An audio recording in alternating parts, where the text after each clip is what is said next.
according to St. John, the 9th chapter. Glory to you, Lord. As he walked along, a man saw a blind man from birth. His disciples asked him, Rabbi, who sinned, this man or his parents, that he was born blind?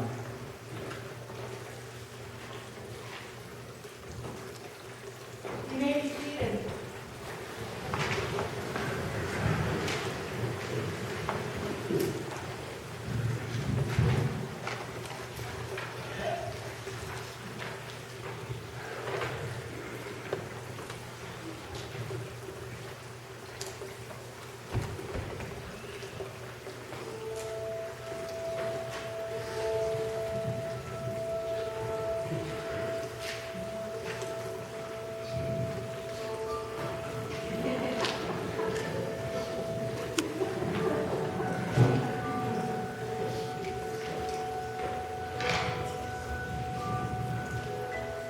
It is so beautiful here.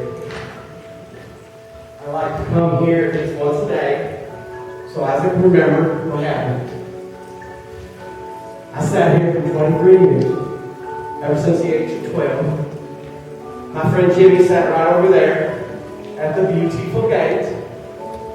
He was lame, I was blind, so he was my eyes and I was his feet. He was closer than corn on the cob.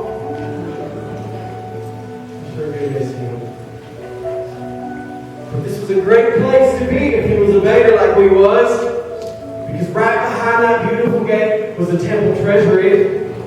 And back there they say they had 7 boxes for temple taxes and 6 boxes for offering. I never seen them, but that's what they say. And my mama used to say, Horace, you should be nice to everybody, because it doesn't cost you nothing to be nice. And Jimmy used to say that we was the same as everybody else, only we didn't have any money. So we would sit here, we would get good offerings from the people going into the temple treasury.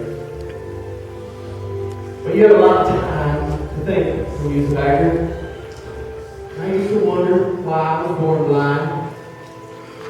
I wonder out loud sometimes, and then people, they'd say that my mama or my daddy, they done something bad in God's eyes, so I was being punished. My dad got really mad at me one day because I stole him, and he said I done something bad before I was even born. I didn't remember that. And I wasn't looking for nobody to blame. I just wondered. I've been born blind, and darkness didn't bother me none. But they used to spit on me and call me unclean. And they wouldn't let my mom and my daddy go in and sing with the worshiping people. We couldn't go into the temple. But Jimmy and I, we used to love to sing with them anyway outside the gate. And we sang. He'd sing the high part. And sing the low chord. We'd harmonize. People say we sounded good. I don't know nothing about that. But I always know we made more money when we went singing. One day when we were singing along with people in the doors of the place, the music just stopped. And I heard some people gathering in front of me, and I heard one man say to the other, Master, who sinned? This man born blind or his parents? It's talking about me. And I was going to stick my hand out and ask for some money, but then I remembered my mama always used to say, Horace, you got 2 ears and 1 mouth, so you should listen twice as much. So I decided to listen to what this master man was going to say. Jimmy used to tell me, people don't sound stupid till they open their mouths to talk. And when this master man spoke, I realized he was a smart man in front of me. Because he said, neither this man nor his parents sinned. But now, watch as the glory of God is revealed in him. That was my first surprise. And then he spit. And it didn't land on me. That was my second surprise. And he got down and he told me to go to the pool of Siloam. all the way on the other side of town. Now, I'm not a smart man, but I know what a miracle is. I've been to the pool of Bethsaida before looking for a miracle. They said there's an angel down there, and if you're there when she dips her finger in the water and mixes it up, people be healing. But she never was there, at least wise, not when Jimmy and I was. But I've never been to the pool of Siloam, but you couldn't tell my feet that. No way, no how. Because there that day, he told me to go down to the pool, and they marched me right over, and they picked up Jimmy's cart. And you know, that's when the biggest miracle of the day happened. Because Jimmy and I, we was friends from the time we were born. And we talked about everything. But on the way to the pool, we didn't say nothing. I think it's because we knew something was about to change. That I wasn't going to be the same ever again. I think that's when Jimmy started wondering whether I was going to need him anymore. Maybe not being needed by somebody can kill him. But we marched on down there, right to the pool. And Jimmy and I grabbed his hand, because he'd always been there for me.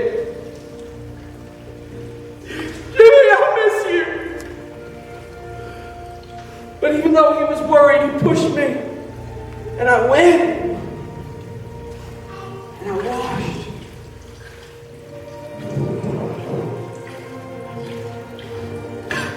Jimmy! There's light! Jimmy, I can see the light! It's everywhere, Jimmy! I can see! And Jimmy, he said, "You run, Forrest, you run!" And so I ran. I said, I can see. I told everybody I can see. And I ran right into the temple, into the worshiping people, and I sat down and sang. And the man there said, "Horace, what you doing here? How is it that you can see being born blind?" He said, "I don't know. Man touched me and sent me to the pool." He said, "Well, what was that man's name?" "Oh, mean like." I said, "You know, I don't really know. Let me go ask Jimmy." So I ran back. I said, "Jimmy, what was that man's name?" He didn't tell it to me. And he said his name was Jesus. His name was Jesus. And I just felt that I had to tell everybody about it. And so I ran telling everybody his name is Jesus. And he made me to sing. I thought he was a smart man. And then maybe I thought, maybe, just maybe, he was a prophet. But now, standing there, I could see he was the Son of God. And I thought everybody would want to know that. So I told them. The worshiping folk, they didn't like me saying that. They said, "Horace, you were stupid." I just said, "Well, stupid is as stupid does." And after that, they just yelled at me. My mama used to say, "You know, them who yells the loudest, they know the least." And I think she was right. Because I was blind, but now I could see. And I could see that I had been to the temple. I had been through the beautiful gate. And now, I was the offering.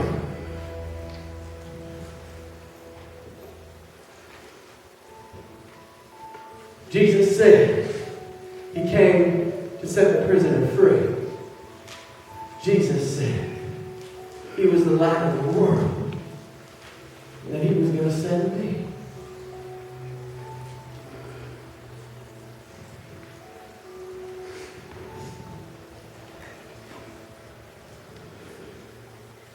And that's all I got to say about that.